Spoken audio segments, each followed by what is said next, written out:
आपका सर बहुत-बहुत स्वागत है इस कार्यक्रम में। Thank you. आपने अपना अमूल्य नमस्ते कीम सबको मेरी तरफ से जी, एंड इस प्रोग्राम में मुझे इनवाइट करने के लिए बहुत-बहुत धन्यवाद। इस माध्यम से जो हम अपने पेशेंट्स हैं, जो हमारी भारत की जनता है, उन तक जी, मैं एक संदेश पहुँचाना चाहूँगा, जो बेसिकली आपके थ्रू जा सकता है वी टुगेदर के साथ जी, कि किडनी डिजीज़ का ट्रीटमेंट हमारे देश में अब पहले के मुकाबले में कितना विकसित हो चुका है। Correct, correct. Thank you very much sir. तो हम फिर से मैं शुक्रिया करना चाहूँगा क्योंकि आपने अपना कीमती वक़्त आज दिया है और हमारा ऑब्जेक्टिव, हमारा उद्देश्य इस प्लेटफ़ॉर्म को लेके यही है कि हम किडनी रोगियों तक ज़्यादा से ज़्यादा सही जानकारी उन तक पहुँचाएँ। क्योंकि इस पूरी जर्नी में, एक पेशेंट की जर्नी में कई ऐसे इंसिडेंसेस, कई ऐसे मोड़ आते हैं जहाँ पे वो बिना जानकारी की वजह से गलत डिसीजंस ले लेते हैं या तो कई लोगों की जो दिक्कतें बढ़ जाती हैं इन चीजों की वजह से। सो हमारा उद्देश्य ये है कि उन्हें शुरुआत से लेकर जो भी चीजें उनकी इस जर्नी में अलग अलग माइलस्टोन्स आते हैं जहाँ पे मे बी इवन पहले एक सीकेडी का पेशेंट आइडेंटिफाई होता है, वहां से वो इवेंचुअली डायलिसिस पे जाता है, फिर ट्रांसप्लांट पे जाता है, पोस्ट ट्रांसप्लांट उसका जो केयर है या उसके दौरान लगने वाली जितनी भी सारी चीजें हैं, जानकारी है, हमारा उद्देश्य है कि हम वो सारी चीजें हमारे पेशेंट्स को पहुंचाए और उन्हें एम्पावर करे उस नॉलेज से और सही चीजों से, सो दैट वो अपनी जिंदगी मच बेटर तरीके से जी सकते हैं।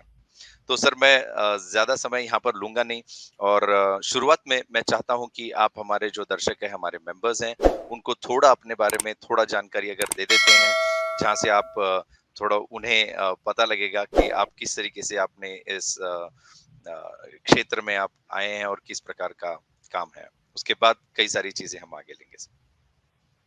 मैं एक मिडिल क्लास फैमिली से आया हूँ। देहरादून से मैं अपनी स्टडीज़ करके दिल्ली में अपनी मेडिकल की पढ़ाई करके जी, स्पेशली किडनी पेशेंट्स के ऊपर अपनी समझ को, अपनी पढ़ाई को समझ के और उसके बारे में पिछले 10 साल से इसी चीज़ को कर रहा हूँ। मेरा मेरा प्रयास है कि मेरी कोशिश है कि हम हर उस पेशेंट को जिसको ट्रीटमेंट मिलना चाहिए, उसे सही ट्रीटमेंट मिले, सही जी, गाइडेंस मिले ताकि जी, वो एक सही निर्णय पे खुद से पहुँचे। अगर जी, हम उसे सही दिशा दे सकते हैं, तो वो सही इलाज जी। अपने आप कराएगा, ठीक है? Very good. जी, वेरी गुड, फैंटास्टिक। तो सर ये जो ऑब्जेक्टिव है वो काफी अच्छा है एंड इट अलाइंस, जैसे मैं कह रहा था, हम जो कोशिश कर रहे हैं उसके साथ ये काफी अलाइन करता है। तो सर अभी शुरुआत में जैसे कि हमने देखा है, हमने कुछ सीरीज, कुछ ऐसे टॉपिक्स कवर किए थे जहाँ पे सीकेडी जो पेशेंट हैं उनके बारे में कुछ जानकारी हुई थी। इवेंचुअली जो डायलिसिस पे जाते हैं उनके बारे में कुछ जानकारी हमने लेने की कोशिश की। अब ट्रांसप्लांट विशेष रूप से जिस विषय को हमने आज का टॉपिक मेन रखा हुआ है, तो ऐसे समय में हम चाहते हैं कि आप हमारे पेशेंट्स को ये जानकारी दें कि ये कौन सा वो समय होता है जब किसी भी पेशेंट ने अपने ट्रांसप्लांट के लिए प्रिपरेशन शुरू कर देनी चाहिए।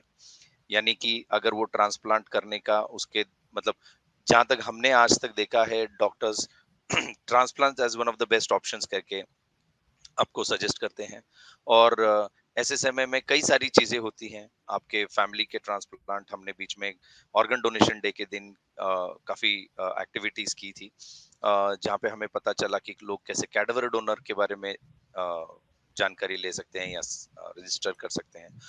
तो मैं चाहता हूँ कि आप शुरुआत में ये जानकारी दे दें कि ये कब समय है जब उन्होंने एक्चुअल में अपनी सारी प्रिपरेशन शुरू कर देनी चाहिए। ओके। सो सबसे पहले हमें जानना पड़ेगा कि अ, हमारे मरीज़ों का जो जब उनका किडनियाँ उनका साथ छोड़ देती हैं, फ़ेल हो जाती जी, हैं जी। उसके जब उन्हें सिम्पटम्स आने लगते हैं, जैसे भूख हम्म, ना लगना, उल्टी होना, साँस चढ़ना, सूजन आना, इस स्थिति में हमें डायलिसिस शुरू करना पड़ता है हर मरीज़ का। जी, हर मरीज़ जो डायलिसिस पे हम शुरू करते हैं एक्चुअली उस समय ही हमें पता होना चाहिए कि सबसे अच्छा जो इलाज है जो किडनी फेलियर का, जी, आई एम टॉकिंग अबाउट, हम बात जी, कर रहे हैं उस किडनी फेलियर की जो कि परमानेंट है, मतलब जो क्रोनिक जी, किडनी डिजीज के बाद आपका किडनी फेल हुआ है। जो जी, अक्यूटली फेल होती हैं किडनियां, अक्यूटली प्रॉब्लम में जाती हैं, जिसे कहते हैं किडनी सो गई है, दे करेक्ट, रिकवर, वो ठीक हो जाती ओके, हैं। उनका जी, उनका मॉनिटरिंग चाहिए। बट जो किडनियां जी, फेल हो चुकी हैं वो ग्रेजुअली धीरे धीरे फेल होती हैं मोस्टली, सो जी, स्पेशली लंबे ब्लड प्रेशर और शुगर के बाद। तो ऐसे जी, में जिस पॉइंट में उन्हें डायलिसिस की जरूरत है, वो हुँ, पेट वाली डायलिसिस हो या ब्लड वाली, इसे पेरिटोनियल या ब्लड हीमोडायलिसिस कहते हैं, उसी जी, समय पे उन्हें उन्हें काउंसल करना जी, चाहिए, उन्हें बताना चाहिए, हुँ, ऑप्शन देना चाहिए कि हुँ, आपके पास 2-3 ऑप्शंस हैं अपनी किडनी की बीमारी से लड़ने के लिए। एक है किडनी जी, ट्रांसप्लांट, एक है ब्लड की डायलिसिस जिसे हीमोडायलिसिस कहते हैं, एक है पेट की डायलिसिस जिसे पेरिटोनियल डायलिसिस कहते हैं। जी, इन कंपैरिजन अब इन तीनों में कंपेयर करें तो ट्रांसप्लांट जी, आपको ऑफर करता है better quality of life and better quantity of life. मतलब जितने ओके, आपके साल होंगे ज़िंदगी के हुँ, वो अच्छे होंगे, उनमें लाइफ होगी हुँ, और आपका हुँ, ज़िंदगी में आपकी लाइफ भी बढ़ेगी। दोनों ऑप्शंस, जी, जो दोनों चीज़ें क्वालिटी एंड क्वांटिटी, वो ट्रांसप्लांट आपको अपफ्रंट दे सकता है इन कंपैरिजन टू डायलिसिस। जी, सो ये चीज शुरू से पता होनी चाहिए। अब जी, हमारे पास पेशेंट्स आते हैं जिनका जिनका किडनी का डिजीज ग्रेजुअली बढ़ रहा होता है। सो उन्हें उन्हें एक्चुअली जब डिजीज प्रोग्रेस कर रहा है उसी टाइम पे हुँ, उन्हें चीजें पता होनी चाहिए अपने बारे में। सो इफ जी, GFR is less than, GFR अगर 15 से कम है, so hmm, definitely everybody should know that 30 से कम पे they should be prepared for things and 15 से कम पे they should be ready for things, you know. Hmm, hmm, 20 to 15 के बिलो अगर जीएफआर हुँ, कम है तो they should be ready for those things. Correct, दो हमारी कंट्री में पीपल मल्टीपल रीजंस के कारण उस स्टेज हुँ, पे अपना ये ट्रीटमेंट नहीं करा पाते हैं या फिर जी, चीजें डिले होती हैं मल्टीपल रीजंस के कारण। बट इंटरनेशनली एक्सेप्टेड जो है वो है कि अगर ट्रांसप्लांट जितना जल्दी से जल्दी हो उतना हुँ, आपकी quality and quantity of life अच्छा होगा। जी, ओके, बहुत बढ़िया।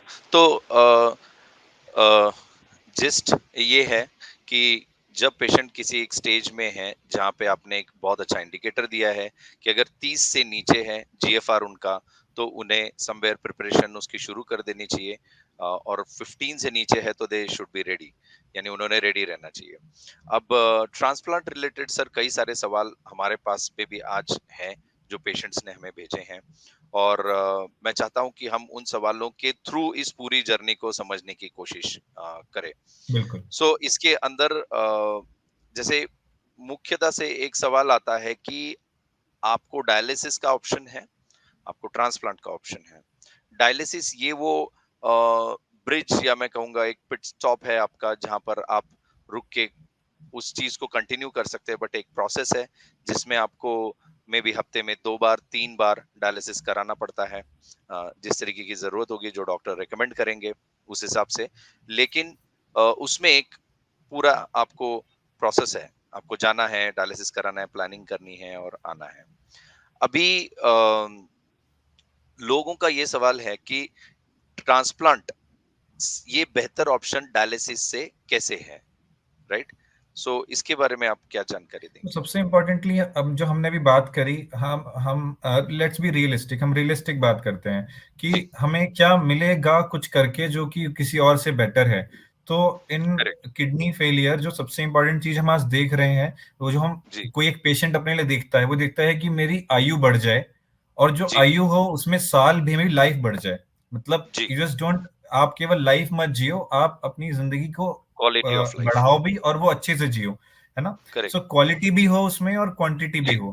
तो जी, डायलिसिस से आपका और ट्रांसप्लांट में कंपेयर करने पे आपको ओके, ट्रांसप्लांट से क्वालिटी भी अच्छी मिलेगी, क्योंकि आपको डायलिसिस के लिए 3 बार हफ्ते में नहीं जाना। आपका पानी का करेक्ट, इंटेक रिस्ट्रिक्टेड नहीं होगा, आपका खाने का जी, इंटेक, आप एक्टिव रह सकते हो, आप मोबाइल रह सकते हो, आपको मशीन में हफ्ते में 2 बार हुक नहीं होना, आपका जी, हार्ट अच्छा रहेगा, आप फैमिली जी, प्लान कर सकते हो। There are so many reasons one can and one should go forward for a transplant in comparison to in अगर हम कंपेयर करें डायलिसिस से, तो ट्रांसप्लांट हमें जी, ये सब चीजें ऑफर करता है। हमेशा मन में ओके, डाउट रहेंगे कि कहते हैं मेरी मेडिसिन्स चलेंगी। मेडिसिन्स तो आपकी डायलिसिस के साथ भी चल रही हैं, चल ही है ना? रही है। तो जी, मेडिसिन्स तो नेसेसरी हैं, बट लेकिन जी, आपकी क्वालिटी ऑफ लाइफ बेटर हो जाएगी। आप नॉर्मल की तरह हो जाओगे, है ना? That correct, that that is important. And आपको वेरी डर ट्रू। लगता है कि आपकी सर्जरी होनी है, बट जी, इम्पोर्टेंट चीज़ जो समझनी है ओवरऑल लॉन्ग टर्म, और ये हम केवल हम इसलिए नहीं कह रहे हैं क्योंकि हमें कहना है ये बात, हमारे पास उसका जैसे डेटा है, एविडेंस है कि जो एविडेंसेस लोग है। डायलिसिस पे रहे हैं और जो ट्रांसप्लांट में रहे हैं, उनका लॉन्ग टर्म आउटकम कैसा रहा है। Correct, correct, wonderful. सर इसी से एक जुड़ा सवाल है, मतलब I don't know, early transplant या प्रिमिटिव ट्रांसप्लांट, ऐसा कुछ हाँ जो जी, है, थोड़ा उसके प्रिएम्प्टिव का ऊपर आप। मतलब है बेसिकली कि आप डायलिसिस पे शुरू करने से पहले ट्रांसप्लांट करते ओके, हैं। जैसे मैंने आपको ओके, बताया कि कोई 30 के नीचे प्रिपेयर रहे मेंटली कि नाउ, अगर specially I am talking about, मैं किडनी डिजीज में सीकेडी की बात कर रहा हूँ, मतलब जो डिजीज जी, प्रोग्रेसिव है, ना कि अक्यूट प्रोग्रेसिव प्रॉब्लम्स की। है, तो एक्यूट अगर आपका सीकेडी। जीएफआर 30 के नीचे है एंड ग्रेजुअली आपको पता है कि आपकी बीमारी प्रोग्रेसिव है, आप उसे हुँ, अंडरस्टैंड भी करते हो, then you will be ready at some hmm, point of time for इधर डायलिसिस और ट्रांसप्लांट। अगर जी, आपकी प्रिपरेशन है, आपके जी, फैमिली में सब हुँ, अंडरस्टैंडिंग है, तो आप प्रीएम्प्टिव हुँ, ट्रांसप्लांट को अगर प्रेफर करते हो, हुँ, देन जी, it is relatively superior in comparison to going ahead and after for transplant after dialysis. मतलब डायलिसिस के बाद ट्रांसप्लांट करना और डायलिसिस से पहले ट्रांसप्लांट करने में, जो ट्रांसप्लांट डायलिसिस के पहले कर दिए जाते हैं, जिसे हम प्रीएम्प्टिव जी, कहते हैं, उनको हम हुँ, सुपीरियर देखते हैं इन ओह! कंपैरिजन टू ओके, डायलिसिस के बाद ट्रांसप्लांट करने में। इसका ओके, लॉन्ग टर्म इफेक्ट है, क्योंकि अच्छा। Dialysis is affecting your body daily in a slow manner. Hmm, hmm, so hmm, hmm, आपका अगर ट्रांसप्लांट डायलिसिस के पहले होता है, it is much better in comparison afterwards. Okay.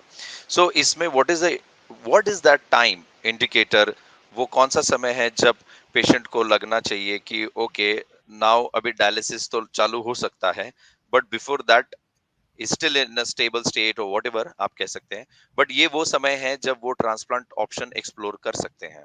तो ये तो जैसे आपने सबसे जीएफआर का लेवल इम्पोर्टेंटली बताया, वैसे उसमें कुछ और सिम्टम्स, इंडिकेटर? अगर उन्हें आ चुके हैं अपने प्रॉब्लम के, जो कि बहुत लेट होता है, मैंने आपको बताया किडनी प्रॉब्लम्स 90% डैमेज के बाद पता चलता है कि किडनी प्रॉब्लम जी, है। सो जी, जी, if they are knowing from beginning कि उनकी किडनी डिजीज है, दिस इज नॉट फेलियर जी, बट डिजीज है, जैसे क्रिएटिनिन रेज्ड है, एंड जी, उनको उसके सिम्टम्स अभी नहीं आए हैं, जीएफआर जी। हमारा डिक्रीज हो रहा है, इसी पॉइंट में हुँ, उनका प्लान अगर वो करते हैं, अंडरस्टैंड करते हैं, तो जीएफआर जब उनका फॉल हो गया है 15 के आसपास है, then they can plan a transplant. So अच्छा, but these okay. These things are possible in a scenario where organs are, मतलब हम जहाँ पे ऑर्गन अवेलेबल। अवेलेबल है। हुँ, तो available. Mostly organ shortage, donor shortage and acceptance, इनके कारण वो मोस्टली डिले होता है। And then also it is it's not कि इट इज वो अच्छा नहीं है, बट हुँ, लेकिन हुँ, हुँ। डायलिसिस से तो फिर भी बहुत अच्छा है। जी, okay, alright, okay, make sense. तो आप कह सकते हैं कि कुछ इंडिकेटर्स पे बिफोर डायलिसिस वो लगते हैं। तो एक जस्ट एक जानकारी चाहते थे हम लोग कि क्या ऐसे समय में व्हाइल ट्रांसप्लांट भी ऑप्शन, जैसे अभी बहुत बार डायलिसिस पे पेशेंट लगते समय पे या तो एवी फिस्टुला उनका किया जाता है, या फिर उनको अर्जेंसी होती है तो कैथेटर वगैरह ये हाँ जी। लगवा के भी उनका डायलिसिस किया जाता है। तो ऐसे समय पे ऐसा कुछ है कि ट्रांसप्लांट के लिए पेशेंट अभी तक डायलिसिस पे नहीं गया है, still in a stage, but 15 से नीचे जीएफआर है, सब कुछ सही होते समय उनके पास में ऑर्गन भी अवेलेबल हो गया, उनके फैमिली मेंबर कोई बिल्कुल। देने के लिए रेडी है। तो ऐसे समय पे क्या वो still they have to go through the process of ये फिस्टुला और एनीथिंग एज़ अ नहीं, बैकअप, या नो, कुछ कोई ज़रूरत सो नहीं है ऐसे उनको? कंडीशन में अगर अगर उनके पास, अब वो डायलिसिस पे अभी तक नहीं शुरू हुए हैं, सो उन्हें जी, फिस्टुला बनाने की जरूरत शायद ना ही पड़े, अगर वो ट्रांसप्लांट ओके, उनके पास डोनर अवेलेबल ऑप्शन है, है। वो हुँ, अंडरस्टैंड करते हैं अपनी प्रॉब्लम को, तो they hmm, can go ahead and do the transplant. Okay, make उनको सेंस, फिस्टुला गुड, बनाने की जरूरत नहीं पड़ेगी। Okay, okay, alright. Fine sir, so moving ahead to the next stage, जहाँ पे अगर वो अर्ली ट्रांसप्लांट कर पाते हैं, और अगर नहीं भी कर पाते हैं वो डायलिसिस के बाद ट्रांसप्लांट करते हैं, ऐसे समय पे when they decide to go for the transplant, high level पे क्या वो पॉइंटर्स होने चाहिए that they should know, like you know what should be there choices. For example उन्होंने किस तरीके के सेटअप में इस चीज को करना चाहिए, एग्जिस्टिंग जो डॉक्टर्स हैं जो उनके जिनसे वो ट्रीटमेंट ले रहे थे, क्या उन्हीं के साथ उन्होंने कंटिन्यू कर लेना चाहिए। ये तो मतलब ये इसका कोई स्ट्रेट फॉरवर्ड यस नो हो नहीं सकता है, बट इन जनरल जिसको हम कह सके कोई चेकलिस्ट या हाई लेवल की चीजें जो बहुत ज्यादा महत्व रखती है ऐसे समय पे, जो उन्होंने उस चीज का ध्यान रखना चाहिए while they are going for transplant। इसमें तो लीगलिटीज भी आती हैं। ट्रांसप्लांट जी। ट्रांसप्लांट कराना अपने आप में एक मतलब एक जीवन भर का दृढ़ निश्चय है जो कि आप अपने डॉक्टर्स के साथ कर रहे हो। डॉक्टर्स जी। भी आपके साथ ये ट्रीटमेंट कर रहे हैं तो एकदम फ्रेंडशिप आपका बिल्ड हो जाता है over a period of time. जी। सो जी। आई वुड से कि मैं कहूंगा कि जो आप बेस्ट डिसाइड करो, अंडरस्टैंड करो अपने सिस्टम में जहाँ पे आप हो अभी और जहाँ आपको बताया जाए, तो आप वहाँ उसके जी। अकॉर्डिंगली उसे फॉलो करो। अपना बेस्ट जी। जजमेंट तो आप उस बेसिस पे लोगे कि आप कहाँ कंफर्टेबल फील करते हो। But ji. ओवरऑल आप ये देखोगे कि उस सेंटर में ट्रांसप्लांट करने के लिए जो आपके डॉक्टर है जिनसे आपका ट्रीटमेंट हुआ है, अगर हुँ। वो आप उनसे सेटिस्फाइड हैं, आप उनके ट्रीटमेंट से सेटिस्फाइड हैं जो अभी तक हुँ। है, तो आप वहीं करा सकते हैं। वरना आप जो हुँ। हमारे पास नेट पे जितनी इंफॉर्मेशन अवेलेबल है उसके अकॉर्डिंगली डिसाइड कर सकते हैं। ओके। ऑलराइट। ओके। और इसमें सर जैसे आप अभी नेसेसरी ली आपके पास में डोनर की होने की आवश्यकता होती है, तो यहाँ पे कई बार ऐसे सवाल होते हैं कि डोनर के बारे में अगर हम थोड़ा सा बता पाएं कि किस तरीके का डोनर आइडियली होना चाहिए, और क्या उसके इवैल्यूएशंस होते हैं डोनर के, बिल्कुल। ताकि वो भी तो उन्हें कुछ भी जानकारी। डोनर बेसिकली दो तरह से हमारे पास किडनी डोनेशन हो सकता है। एक है जो कि जिसे हम कहते हैं लाइव डोनर, मतलब फैमिली का मोस्टली मोस्टली फैमिली का जी। कोई मेंबर जो कि सामने आए आपकी प्रॉब्लम्स के रिगार्डिंग एंड अपना जी। किडनी डोनेट करे। जी। सो एक ये सिचुएशन है। दूसरा सिचुएशन है कि एक जिसे हम डिजीज डोनर कहते हैं, डिसीज डोनर।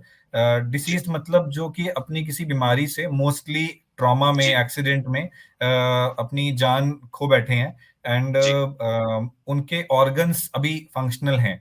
सो उन फंक्शनल ऑर्गन्स को अगर उनकी फैमिली ने ऑर्गन डोनेशन का प्लेज लिया है, उन्होंने खुद ने ऑर्गन डोनेशन का प्लेज लिया है, तो उन ऑर्गन्स को हम किसी और की लाइफ जो बचाने के लिए यूज कर सकते हैं। So that is okay. Deceased donor we can have. So दोनों में ओके। बेसिकली लाइव डोनर में जो कहते हैं सारे क्राइटेरिया की जो हम बात करते हैं, डिजीज डोनर की क्राइटेरिया की बात करते हैं। सो हुँ। कोई अगर हम लाइव डोनर की बात करें, सो हुँ। मोस्टली कोई इंडियन लॉ के अकॉर्डिंगली कोई फैमिली मेंबर हो, क्लोज रिलेटिव हो, वही जी। डोनेट कर सकते हैं। Plus most of the centres, ज्यादातर सेंटर बहुत ओल्ड पीपल को नहीं प्रेफर करेंगे donation, but it is not about age, it is about age, how the fit the fitness. Patient is. अगर वो हाँ। डोनर फिट हैं, भले ही इट्स नॉट योर, आपका एज का नंबर नहीं, आपकी बॉडी कितनी एज हुई है उस पर डिपेंड करता है। तो अगर आपकी जी, जी, बॉडी बिल्कुल। एज नहीं हुई है और आपकी एज भले ही 70 है, आपकी जी। किडनीज फंक्शनल है, आपका हार्ट अच्छा है, देन आप फिर भी डोनेट कर सकते हो। सो जी। सबसे इम्पोर्टेंटली जो इवैल्यूएशन या वर्कअप होता है, उसमें हुँ। डोनर्स के बेसिकली ये चेक किया जाता है कि उनका हार्ट ठीक है, उनके अंदर इंटरनल ऑर्गन्स जो बाकी हैं वो ठीक है, उनका ब्लड प्रेशर अगर मेडिसिन चलती हैं तो कंट्रोल है। मोस्टली डायबिटीज वाले डोनर्स को नहीं लिया जाता है, बट देर आर एक्सेप्शंस। कुछ एक्सेप्शंस हैं जहाँ पे well controlled new onset diabetes के डोनर्स को लिया जा सकता है। जी, जी। अम, इसके अलावा जब उनका क्रॉस मैच होता है, ब्लड ग्रुप चेक होता है, चेक करते हैं कि वो आपके रिसिपिएंट को जो ऑर्गन है वो रिजेक्ट तो नहीं हो हुँ। जाएगा, उसके लिए क्रॉस मैच जी। टेस्ट करते हैं। इन सब हुँ। के बाद ही और डोनर सेफ्टी इंश्योर करने के बाद ही ऑर्गन लिया जाता है। ओके। अभी इसमें सर जैसे अभी डोनर के बारे में तो हमने समझ लिया कि एक पूरी प्रोसेस के थ्रू वो जाते हैं। So the next step is कि लेट्स से ट्रांसप्लांट होता है, उस ट्रांसप्लांट के बाद में क्या समय, कितना समय पेशेंट को अस्पताल में रहना पड़ता है, या क्या उन्हें प्रिकॉशंस लेनी पड़ती है? क्या उसके बाद एक प्रोसेस होती है for next few months let's say? So सबसे इम्पोर्टेंटली जो ट्रांसप्लांट की जो एडमिशन एंड ऑपरेशन है, ये सेंटर टू सेंटर वेरी करेगी, बट मोर और लेस जो एडमिशन है अराउंड 7 दिन का, 7-8 दिन का एक रिसिपिएंट का एडमिशन होता है, जिसमें से दो जी, तीन दिन उन्हें सर्जरी के बाद एक क्लोज आईसीयू में मेंटेन आईसीयू में रखा जाता है, और उसके बाद उन्हें जी, जनरल उनको एक रूम में शिफ्ट कर देते थे, वार्ड में शिफ्ट कर दिया जाता है, रूम में। एंड जी, उन्हें 48 घंटे बाद ही उन्हें मोबिलाइज भी कर दिया जाता है मोस्टली। ओके, वो उन्हें वॉक भी कराया जाता है। एंड 7-8 दिन में उनके उनका मोस्टली डिस्चार्ज हो जाता है। वो ट्यूब्स जो उनकी होती हैं, ड्रेन डला होता है, कैथेटर डला होता है, वो सब रिमूव कर दिया जाता है। एंड जी, उनको सारी उनकी मेडिसिन समझाई जाती हैं। उनको उसके बाद अपनी मेडिसिन कैसे खानी है उनके बारे में पूरा गाइड किया जाता है।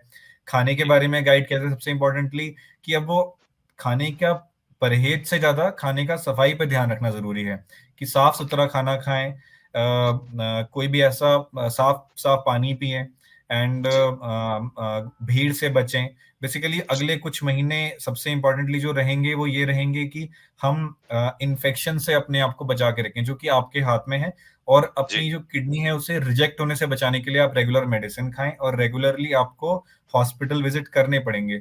अब इस सिचुएशन में इन्फेक्शन का रिस्क ज्यादा है, तो आप हमेशा मास्क लगाएं, भीड़ से बचें, एंड रेगुलर जी, हॉस्पिटल चेकअप के लिए शुरू में आपको आना पड़ेगा। तो उसमें आपकी टेस्ट किए जाएंगे। शुरू में रिलेटिवली फ्रीक्वेंट टेस्ट किए जाते हैं, एंड ग्रेजुअली जो टेस्टिंग की फ्रीक्वेंसी है वो हम कम होती जाती है। जो ये इन्फेक्शन एंड रिजेक्शन के रिस्क हैं, ग्रेजुअली कम होते जाते हैं, हमारी दवाइयां भी जी, धीरे धीरे कम हो जाती हैं। जी, तो शुरू के 3 से 6 महीने थोड़े से क्रूशियल हैं, जब आपको कहते या, हैं फ्रीक्वेंट मॉनिटरिंग चाहिए। एंड जी, अपना कहते हैं खाने पीने पे बहुत ही साफ सफाई का ध्यान रखना है। दूसरा, क्योंकि ऐसी मेडिसिन चलती हैं ट्रांसप्लांट में जिनसे शुगर्स थोड़ी अब जा सकती हैं, तो हमने मीठा और तला हुआ खाने का थोड़ा परहेज बताते हैं। Okay, okay. इसमें सर ट्रांसप्लांट से जुड़ा हुआ एक सवाल और है जिसमें कंपैटिबिलिटी रिलेटेड चीज़ है, जैसे एबीओ का बताया है। उसके बाद में ये भी है कि ऐसे कुछ मरीज़ भी होते हैं जिनके केस में ट्रांसप्लांट ये ऑप्शन रहता ही नहीं है। तो ऐसे भी कुछ कंडीशंस हैं, तो ये 2 विषय पे आप कुछ सो बस गाइड। अभी भी मोस्ट ज्यादातर ट्रांसप्लांट ब्लड ग्रुप कंपैटिबल होते हैं। ब्लड ग्रुप कंपैटिबल मतलब जिसमें जैसे ब्लड डोनेशन में जिस तरह ब्लड ग्रुप्स की मैचिंग होती है, उसी तरह ऑर्गन डोनेशन में भी ब्लड ग्रुप्स की मैचिंग होती है। जैसे जी, O will be a universal donor, so इसमें करेक्ट, ए नेगेटिव पॉजिटिव का इंपॉर्टेंस नहीं रह जाता ब्लड की तरह, बट लेकिन इसका ओके, इंपॉर्टेंस रह जाता है कि अगर कोई ओ ब्लड ग्रुप है, तो जी, वो बाकी सबको भी डोनेट कर सकता है। वो ओ का अगर कोई डोनर है, तो वो हुँ, ओ को, ए को, बी को एंड ए बी को, वो सबको किडनी डोनेट कर सकता है। बट ओके, लेकिन ए बी का अगर डोनर है, तो वो केवल ए हुँ, बी को डोनेट कर सकता है। सो सिमिलरली ओके, अगर किसी का ब्लड ग्रुप ओ पॉजिटिव है, या ओ हुँ, है, positive negative doesn't matter, then ही ओके, कैन एक्सेप्ट, उसे केवल ओ ब्लड ग्रुप वाली किडनी ही एक्सेप्ट हो सकती है।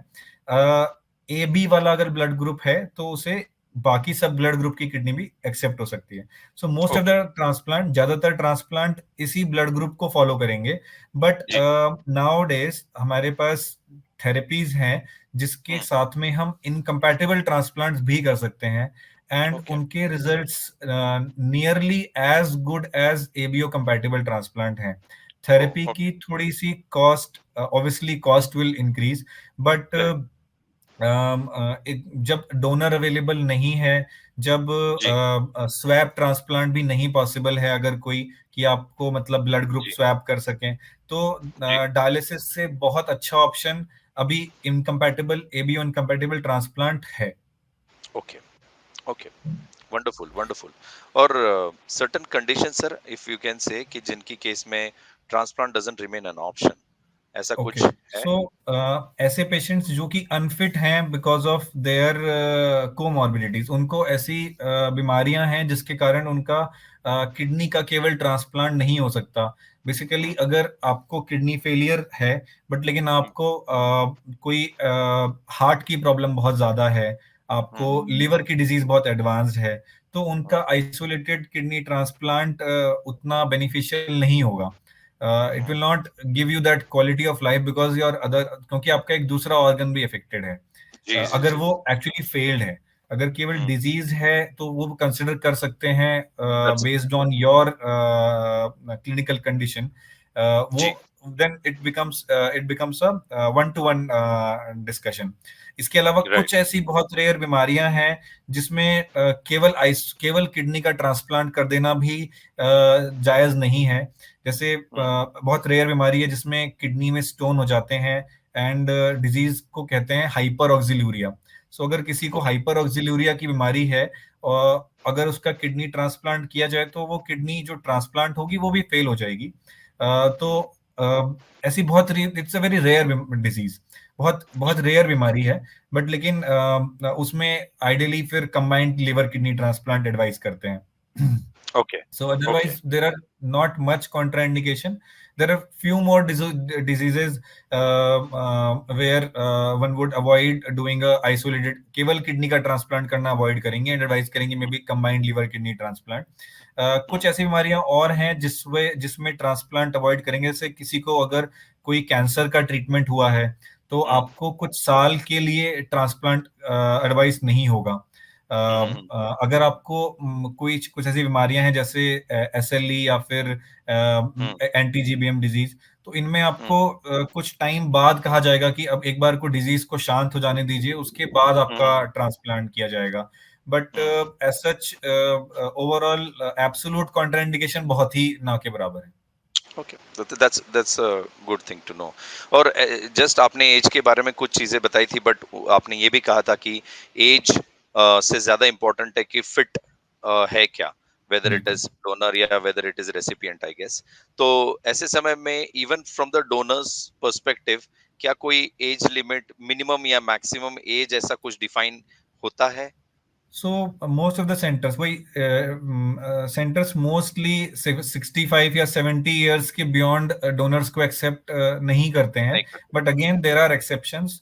एंड अगर again it's not your age of your number but age of your body. अगर आपका बॉडी उतना एज नहीं है एंड आप एक्टिव हैं, फिट हैं, आपका हार्ट ठीक है, आपका अंदर इंटरनल ऑर्गन्स ठीक हैं, आपको बीमारी नहीं है, आपका जी। किडनी बायोलेटरली ठीक काम करता है, तो व्हाई नॉट. ओके, वाह। Okay, sir, now that transplant हम देखते हैं कि ट्रांसप्लांट इमेजिन हो गया है, सो पोस्ट ट्रांसप्लांट कुछ एज सच कॉम्प्लिकेशंस हो सकती हैं that patient should be aware of? और सेकेंडली, पोस्ट ट्रांसप्लांट जो कॉम्प्लिकेशंस हो रही हैं, I am sure doctors have ways to deal with उनको हैंडल करने का, उनको उनके पास मैकेनिज्म रहता है। बट ऐसे समय पे पोस्ट ट्रांसप्लांट क्या कुछ चीजें हैं जो पेशेंट को as an indication, as an alert system उसको देखना चाहिए?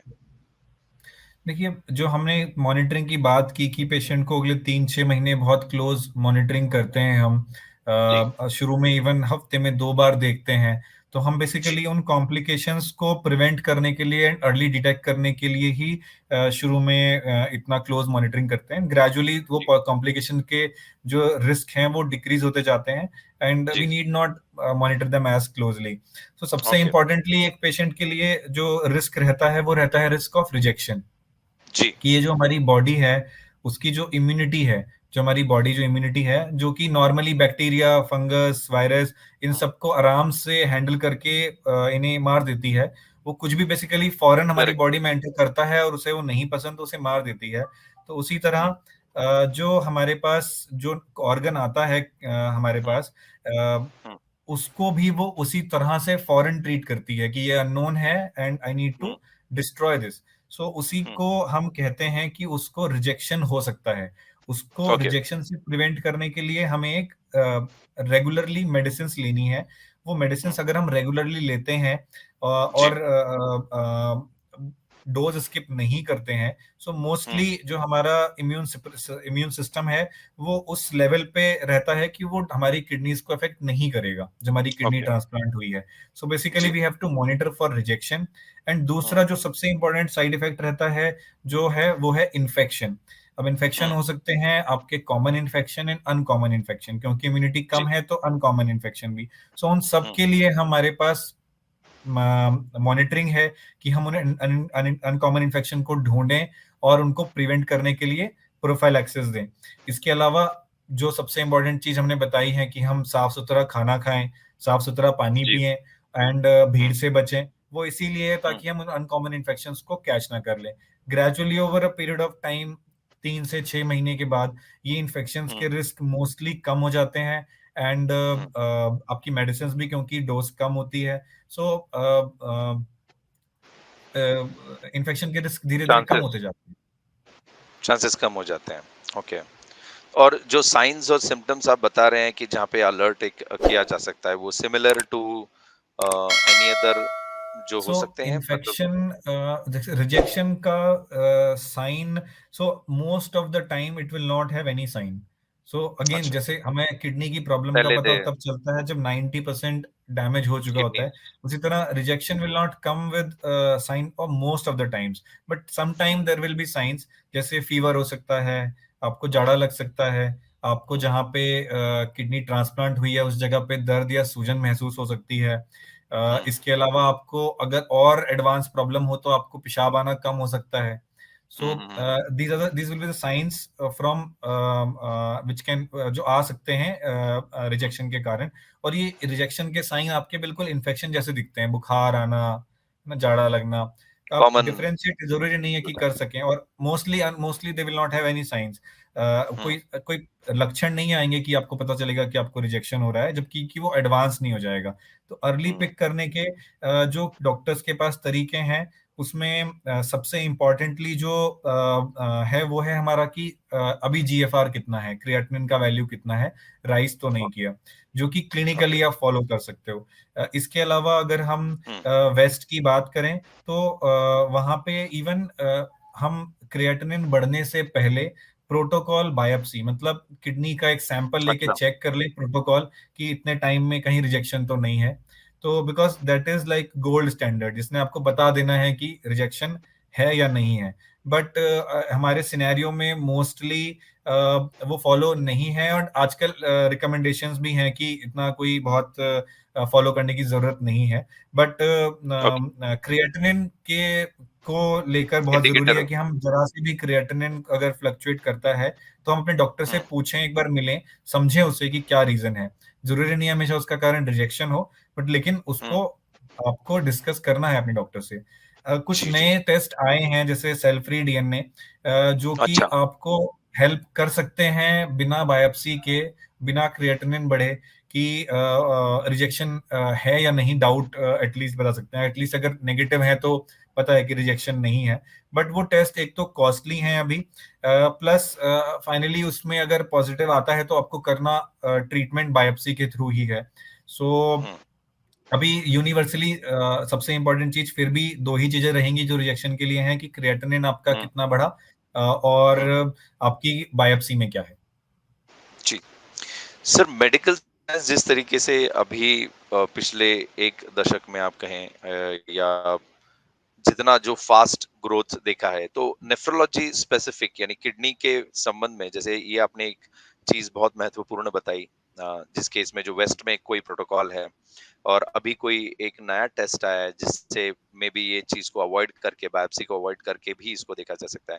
ऐसी क्या कुछ खास मेडिकल एडवांसमेंट्स पिछले डिकेड में हुई है मतलब हाई लेवल पे मैं अगर आप हमें बता पाए तो दिस एक्चुअली बिल्ड्स मतलब पेशेंट को कॉन्फिडेंस इसमें काफ़ी बिल्ड हो जाता है कि कई सारी सो चीज़ें बदल रही, वेदर वो दवाइयों के स्वरूप में हो या किसी और प्रोसेस के स्वरूप में हो या किसी भी चीज़ में।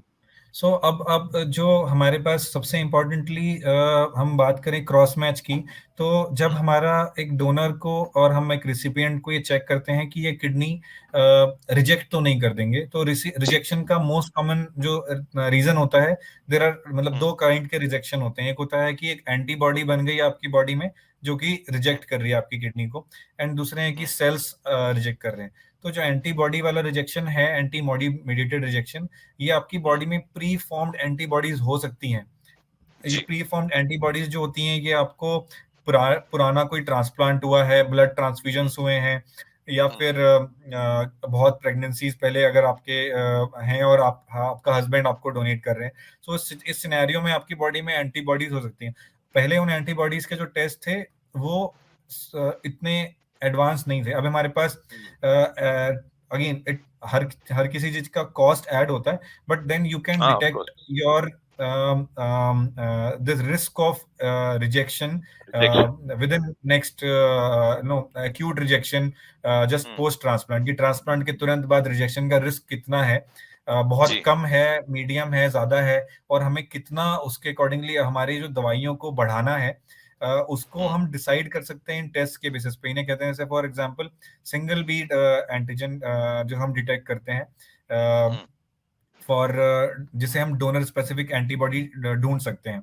सो hmm, these test are costly, but they help in knowing the accurately कि हमारा पोस्ट ट्रांसप्लांट रिजेक्शन रिस्क कितना है, हुँ, हुँ, हुँ, और जो कि एक्यूटली तुरंत, क्योंकि उसके बाद अगर हुँ, आप मेडिसिन नहीं खाएंगे तो नई एंटीबॉडीज बन जाएंगी, बट जो पहले या से बनी हुई हैं उन्हें आप तुरंत हुँ, डिटेक्ट करके अपना रिस्क स्ट्रेटिफाई कर सकते हो, और उसके अकॉर्डिंगली हमारा डॉक्टर आपके इम्यूनोसप्रेशन को टाइट्रेट कर सकते हैं, उसको घटा ओके, बढ़ा सकते हैं। जी, इसके अलावा आजकल जो मेडिकेशन जो फॉर्मुलेशंस हैं उनमें भी हुँ, और जो मेडिकेशन के जो कहते हैं आपके प्रोटोकॉल्स हैं उनमें भी एडवांसमेंट है। हम टाइट्रेट कर सकते हैं बेस्ड ऑन योर रिस्क कि हमें कितना आपको इंडक्शन देना है, कितना आपको हुँ, इम्यूनोसप्रेशन देना है। हुँ, स्टेरॉइड्स का यूज ग्रेजुअली हमने लिमिट किया है, बिकॉज हुँ, steroids come with their own side effects. So we have हमने इस तरह से इम्यूनोसप्रेशन को मॉडिफाई किया है कि वो आपकी बॉडी पे साइड इफेक्ट्स का प्रोफाइल उसका सबसे कम हो। जी, जी। जी, जी, जी। और मेरा अगला सवाल उसी से जुड़ा हुआ है कि पोस्ट ट्रांसप्लांट जैसे मेडिकेशन वाला एक पार्ट होता है, इसके अलावा भी यू नो खाना है, एक्सरसाइज़ है, इनमें क्या बदलाव आ जाएँगे और कैसे वो ग्रेजुअली उसको इफेक्टिवली मॉनिटर करके या मैं कहूँगा अडॉप्ट करना चाहिए?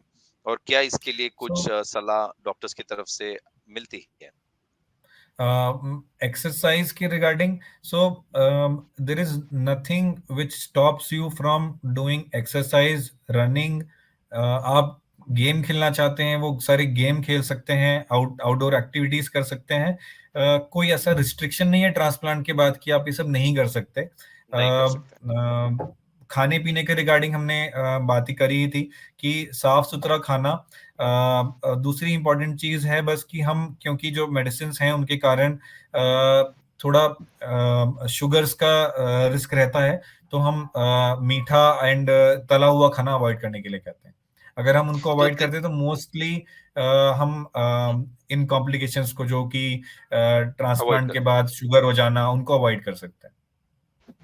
बट उसमें कोई एज़ सच ऐसा they should consult some dietitian nutritionist या ऐसा कुछ जिस केस में ऐसे थोड़ा-सा प्लान्ड स्पेसिफिकली वे में चीज़ें जाएँ या स्पेसिफिकली एक ट्रांसप्लांट प्रोग्राम के साथ जुड़े हुए हमेशा डाइटिशियन होते हैं, ओके, जो कि ओके। ट्रांसप्लांट की टीम के पार्ट होते हैं। जी, सो दे कैन जी, definitely help and guide patients in that moment. जी, जी, परफेक्ट। सर आपने एक चीज़ कही थी शुरुआत में जहाँ पे आपने कहा था कि ट्रांसप्लांट का एक एडवांटेज ऐसा है कि people can actually plan their family also and since आपका यस। पीडियाट्रिक रिलेटेड भी कुछ आपका काफी एक्सपीरियंस और काम है तो हम जानना चाहेंगे कि व्हेन यू से कि फैमिली प्लान कर सकते हैं so what should B that time let's say post transplant या आपके नजर में आपने अभी एक्सपीरियंस किया वो चीजें क्या है हो सकती है हाँ जी। सो देखिए, मोस्टली जो डायलिसिस पे पॉपुलेशन होती है, हम्म उनकी जो फर्टिलिटी होती है वो कम हो जाती है, हम्म, एंड वो ट्रांसप्लांट के बाद वो फर्टिलिटी वापस भी आ जाती है, ओके जो हमारे ओके किडनी पेशेंट्स हैं उनकी। सो जी अगर कोई ट्रांसप्लांट के बाद फैमिली प्लान कर रहे हैं, सो दे शुड जी इन्फॉर्म देयर डॉक्टर, बिकॉज हमें जो हम्म मेडिकेशंस हैं वो उस अकॉर्डिंगली एडजस्ट करनी है। कि जो ट्रांसप्लांट की हम्म मेडिकेशंस हैं उनमें से कुछ ऐसी मेडिसिन हैं, अगर अपनी आप फैमिली स्पेशली वुमेन के रिगार्डिंग, कि अगर कोई एक हम्म लेडी है जिसका ट्रांसप्लांट हुआ है एंड हम्म नाउ मेडिकेशंस चल रही हैं जो कि हम्म ट्रांसप्लांट को सपोर्ट कर रही हैं, सो हमें उसको मॉडिफाई करना पड़ेगा according to your need if you are planning a transplant.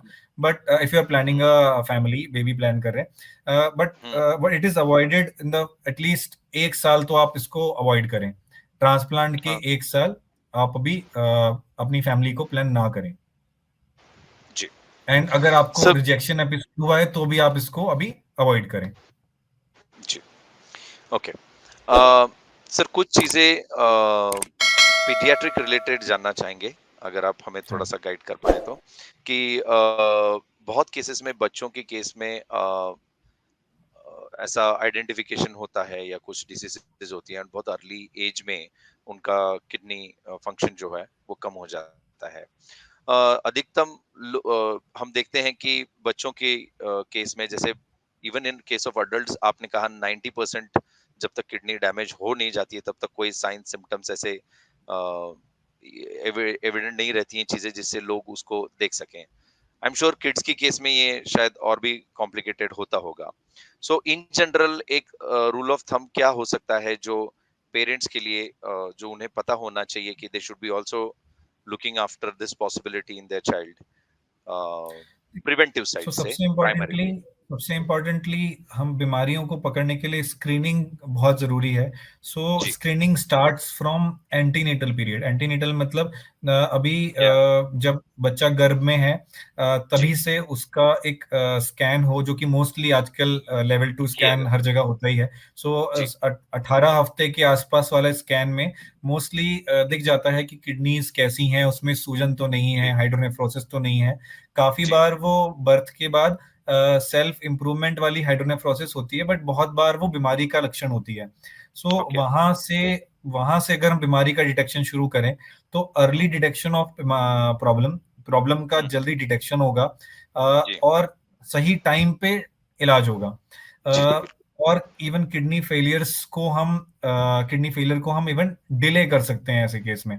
So screening जी। एक बार जब गर्भ में हो, एक बार जब बच्चा स्कूल जाने वाला हो उस समय पे, कभी एक बार एक अल्ट्रासाउंड और यूरिन टेस्ट। ब्लड टेस्ट बच्चों में आई थिंक अवॉइड करें अगर कहते हैं बाकी कोई प्रॉब्लम नहीं है, बट एक हम्म। यूरिन टेस्ट करें, एक अल्ट्रासाउंड करें उस समय पे, ताकि जी। एटलीस्ट स्क्रीन हो जाए कि कहीं कोई प्रॉब्लम तो नहीं है। एंड जी। अगर उनमें कुछ प्रॉब्लम है तो फिर वन शुड हम ब्लड टेस्ट वगैरह करें, क्योंकि इन बेसिक टेस्ट से ऐसे बच्चों को जिनको किडनी की प्रॉब्लम हो सकती है, लगती और है। ऐसा कोई इन्वेजिव टेस्ट भी नहीं है, तो उससे जी। हम बहुत अर्ली पता कर सकते हैं किडनी की बीमारियों का बच्चों में। अगेन जी। डिटेक्शन बहुत लेट होता है इंडिया में। कई बार अभी भी हम ऐसे बच्चों को देखते हैं जो कि हम्म। कद नहीं बढ़ रहा है, खून की कमी हम्म। है, हम्म। हड्डियां हड्डियां टेढ़ी हैं, एक का ऑपरेशन भी हो चुका है, और असल हम्म। में उन्हें एक्चुअली किडनी की प्रॉब्लम है जिसके हम्म। कारण ये सब हो रहा है। हम्म। सो ओ। थिंग्स आर चेंजिंग, अब चेंज है, अर्ली डिटेक्शन हो रहा है सिटीज में।